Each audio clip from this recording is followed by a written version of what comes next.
Anda masih di Siang, pemirsa. Satreskrim Polres Serang bersama dengan Satgas Pangan menggerebek sebuah pabrik penggilingan padi di Desa Pasir Limus, Kabupaten Serang. Petugas menangkap pemilik pabrik serta puluhan karung beras oplosan dan tidak layak konsumsi.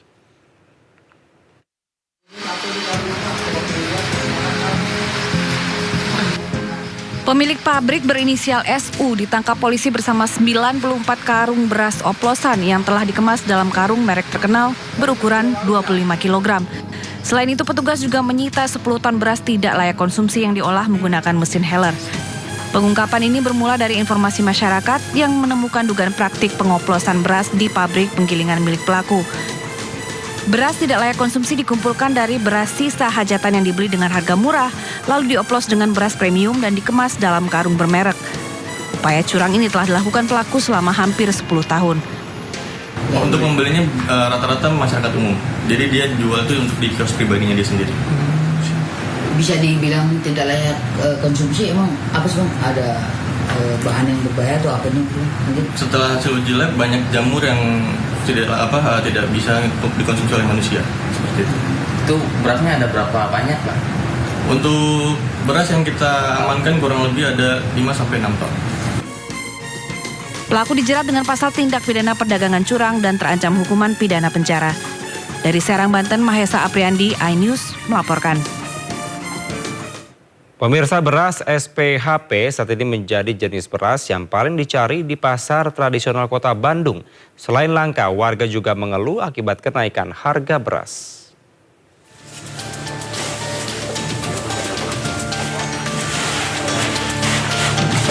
Lebih dari 1 tahun beras SPHP hilang di Pasar Kosambi, Kota Bandung, Jawa Barat. Akibatnya, pedagang kehilangan pemasukan hingga mencapai 70%. Walaupun nggak ada ya cari aja yang lain aja gitu. Yang penting kan nggak jauh beda lah daripada susah-susah nyari ya.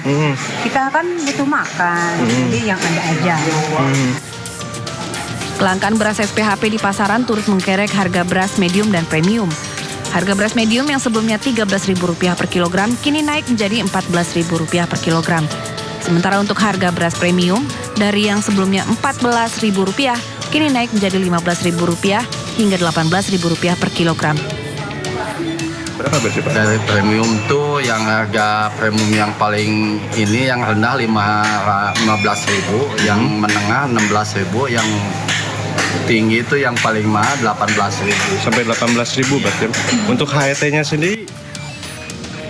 Kekosongan beras SPHP di pasar diantaranya dipicu dari aturan baru pemerintah yang harus dipenuhi pedagang sebelum mengambil beras. Pedagang berharap agar Bulog segera mencari solusi agar mereka bisa kembali mendapatkan beras jenis SPHP dengan aturan yang dipermudah. Dari Bandung, Jawa Barat, Ervan David, iNews melaporkan. Kenaikan harga sejumlah bahan pokok terjadi sejak 3 hari terakhir. Di pasar tradisional Palmerah, Jakarta, harga cabai rawit naik cukup tinggi. Dan berikut informasi dari rekan Anissa Rizkia dan juru kamera Ahmad Putra. Kenaikan harga bahan pokok di Pasar Palmerah, Jakarta Pusat terpantau ini mengalami kenaikan yang signifikan. Salah satunya yaitu bahan pokok diantaranya ada sayur mayur, terutama untuk cabai rawit yang menembus angka Rp50.000 per kilonya. Sebelumnya ini hanya berkisar sekitar Rp30.000. Kemudian ada bawang merah dan juga bawang putih yang mengalami hal yang sama. Saya akan langsung berbincang dengan salah satu pedagang untuk mengetahui secara detail harga-harga hari ini, yaitu dengan Ibu Erna, pedagang di sini. Boleh disampaikan, Bu, apa saja yang mengalami kenaikan?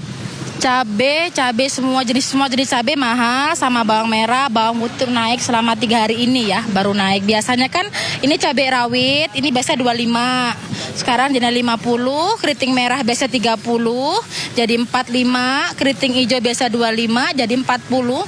Bawang merah naik, dia biasa 35, sekarang jadi 45, bawang putih 35, jadi 40. Untuk sayur mayur, Bu? Buncis, wortel, pare, semua pada naik sih Mbak. Kentang naik semua. Rata-rata berapa? Kalau buncis biasanya kan 12, sekarang 18. Pare biasa 10, sekarang 15. Kentang biasa 15, sekarang 20.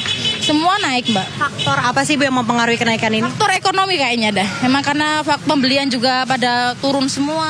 Semua, Mbak, lagi kurang bagus penjualan buat tahun ini ya, kurang bagus sekali. Tapi secara pasokan apakah Ibu juga sulit mendapatkan? Pasokan banyak di pasar induk itu Kramat Jati banyak full, tapi memang daya belinya nggak ada. Kemudian kebanyakan pembeli sekarang apakah mengurangi pembelian atau justru beralih ke komoditas lain Ibu? Mengurangi pembelian, biasanya dia beli 2 kilo, sekarang jadi cuma 1 kilo, turunnya itu 50% dari biasanya. Terima kasih Bu Erna atas waktunya. Dan itu tadi pemirsa, selain pedagang juga mengeluhkan begitu ya, ada pengurangan pembelian yang dilakukan oleh pembeli di Pasar Palmerah Jakarta Pusat.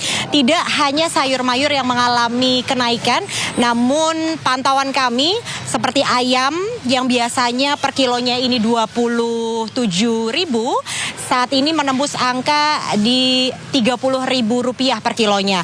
Dan untuk beras premium saat ini stabil di angka 15.000 per kilo. Namun memang pedagang mengeluhkan bahwa harga dari distributor ini mengalami kenaikan sejak 2 bulan terakhir semenjak maraknya isu beras oplosan. Dan untuk minyak goreng serta telur masih stabil di angka 28.000 per kilo. Dari Jakarta, Adisa Rizkia, Ahmad Putra iNews melaporkan.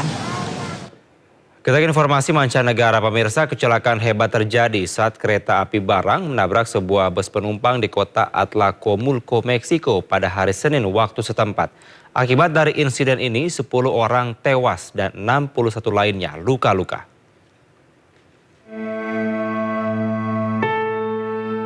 Insiden kecelakaan terjadi hari Senin ketika kereta api barang yang melintas menabrak sebuah bus penumpang di jalur Herradura de Plata, kawasan industri kota Atlacomulco, Meksiko. Akibat tabrakan ini 10 orang meninggal dunia dan melukai 61 orang yang mayoritas adalah penumpang bus. Pasca kecelakaan, tim penyelamat berusaha melakukan evakuasi di sekitar reruntuhan bus dan kereta api. Perusahaan kereta api Canadian Pacific Kansas City menyampaikan bela sungkawa atas kecelakaan tersebut dalam sebuah pernyataan. Di sisi lain, para kerabat korban meminta pertanggungjawaban dari perusahaan kereta dan meminta investigasi atas insiden yang menelan korban jiwa ini. Pihak berwenang mengerahkan tim dari Perlindungan Sipil, Layanan Darurat, dan Palang Merah, termasuk Kepolisian Negara Bagian, Garda Nasional, dan Kejaksaan guna mengusut insiden maut ini.